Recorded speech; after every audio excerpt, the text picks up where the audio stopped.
So I was supposed to record this video yesterday, but I got tied up doing some other things. But we all know that Trump wasn't convicted of inciting the Capitol riots. But I keep seeing all these videos on TikTok. People were saying that, Kamala still had a chance. Some of the votes weren't all the way counted yet, or the 14th Amendment Section 3 was going to disqualify Trump. But I'm not understanding how that works.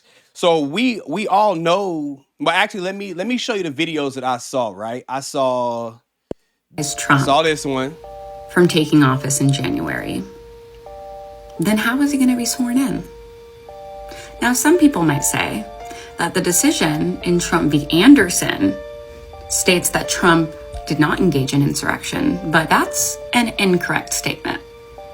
The decision in Trump v. Anderson stated that individual states cannot disqualify a candidate, but never made a decision on whether Trump engaged in insurrection.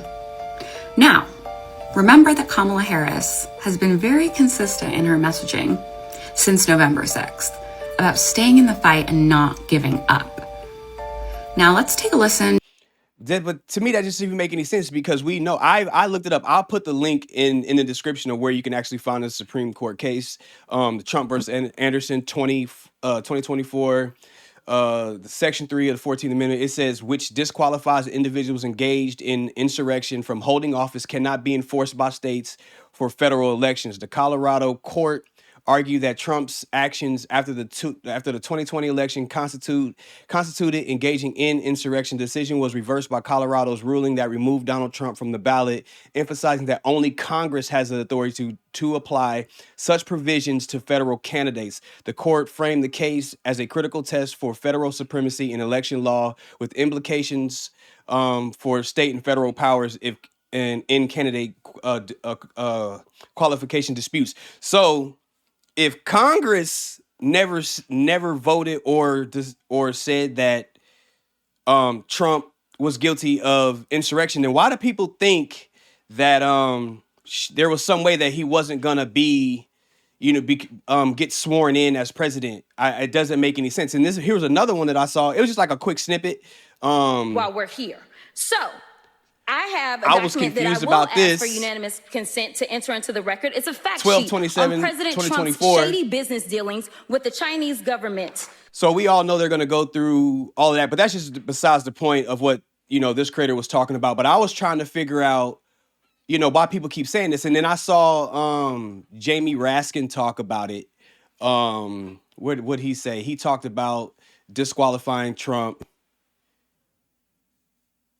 Of Section 3 of the 14th Amendment. The question of democracy was one considered by the framers of Section 3 of the 14th Amendment, and they saw the threat to democracy coming from politicians who get into office, swear their oath of office, and then try to overthrow the government. So they saw this disqualification of a tiny number of people as upholding democracy, not discrediting it. And if you think about it, there are more than 100 million people who are disqualified for running for president in America today.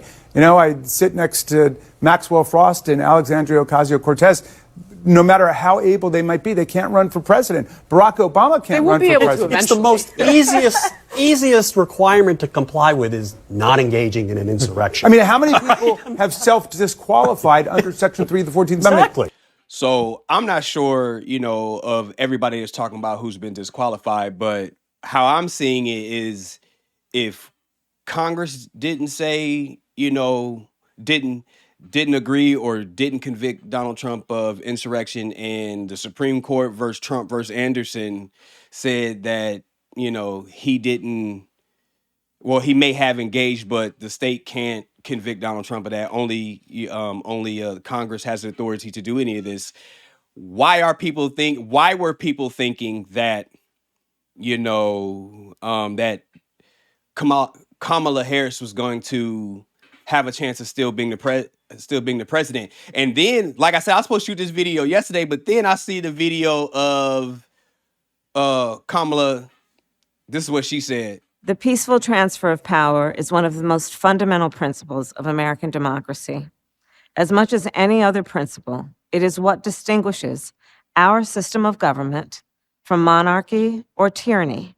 Today at the United States Capitol, I will perform my constitutional duty as Vice President of the United States to certify the results of the 2024 election. This duty is a sacred obligation, one I will uphold, guided by love of country, loyalty to our Constitution, and my unwavering faith in the American people. As we have seen, our democracy can be fragile, and it is up to then each one of us to stand up for our most cherished principles and to make sure that in America, our government always remains of the people, by the people, and for the people.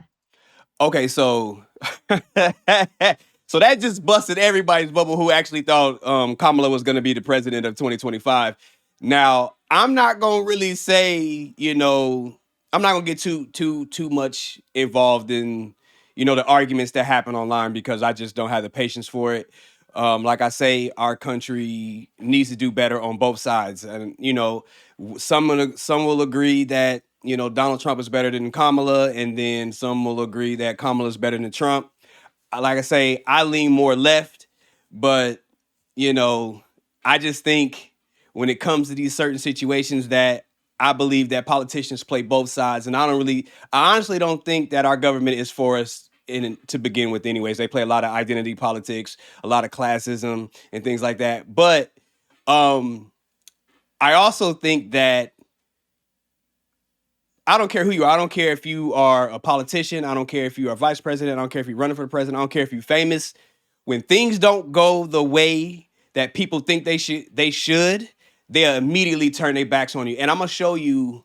So there's another creator named Aaron Parsons. I think his name is Parnas. But look, this afternoon, watch it for yourself. The peaceful transfer of power is one of the. So he talked about this already, but just check the comments though. Like I think there are some comments in here that that they have some validity to it. I do think that politicians, I do think Democrats play by a completely different rule book than Republicans do. I think I think Democrats are more or less worried about looking or keeping staying politically correct. I don't think they want to look like they are really aggressive or the bad. I think Democrats do need to be just aggressive as Republicans 100% because Republicans don't play by the same rules at all. But in some of the comments, a commenter said, "We always play by the rules. They don't, which is always why we lose." She says she's being hyperbolic, but she doesn't see having a system of governance that works for the people. I can agree with that statement. But then you get down here, and then you have actually, I should have screenshot some of this. They say sometimes being good is not good when you are confronting such of people who are willing to do anything and everything to win an election. You can't just keep on good mode. 14.3 is also law. But then again, I think a lot of people help me if I'm getting it wrong. Please let me know in the comments because of how I read it. Like I said, the Supreme Court ruled on it. So if the Supreme Court rules on it, you can go for interpretation, you can go for originalism, but I think, people will say originalism depending on what side of the aisle on or what point they're trying to prove, and then on other points, they're really lenient. But there was some comments in here, and I wish I can find them.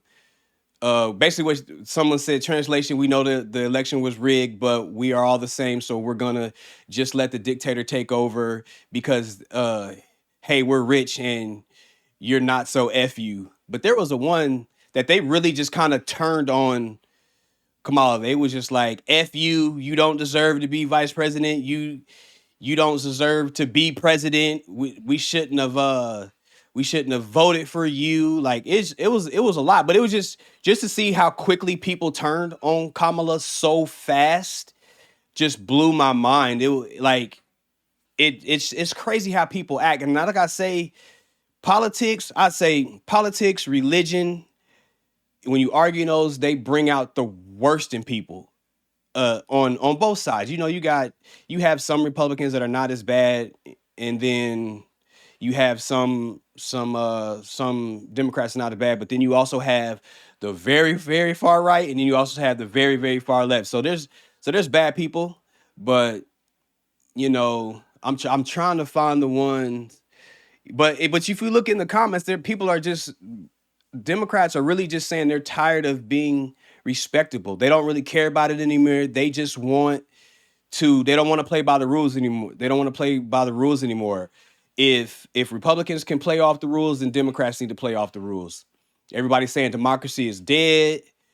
I really wish I can find, this guy has so many comments. He has over 11,000 comments on here, but I should have screenshotted how so many people were just coming after Kamala Harris and just, saying that she doesn't deserve.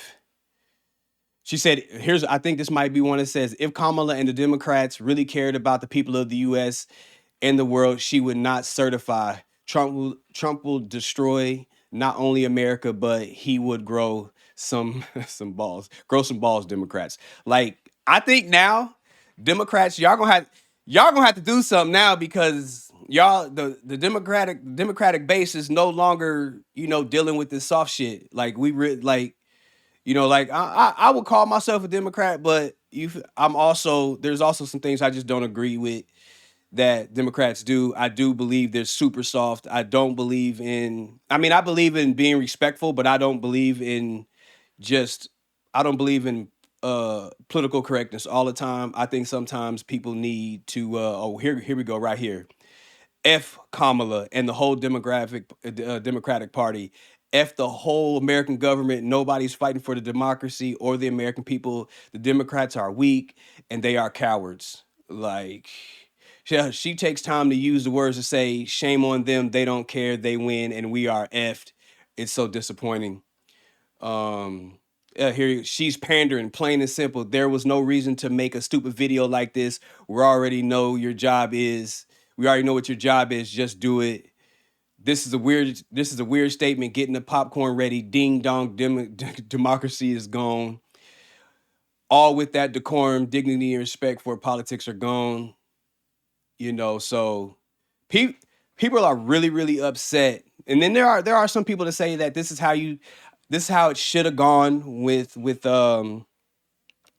Trump and certifying the votes for Biden. But this is just a quick video. I just wanted to get this in. I meant to make this video yesterday, but y'all let me know in the comments if I got this wrong or if I'm reading the law wrong. I'm reading the case wrong. I will put the case in the description of this video, so if anybody wants to go look at it, they can. But yeah, like I say, just let me know. I'd like to have that conversation with you. Doesn't matter if you're a Democrat or you're a Republican. The door is open. All right, I'm out.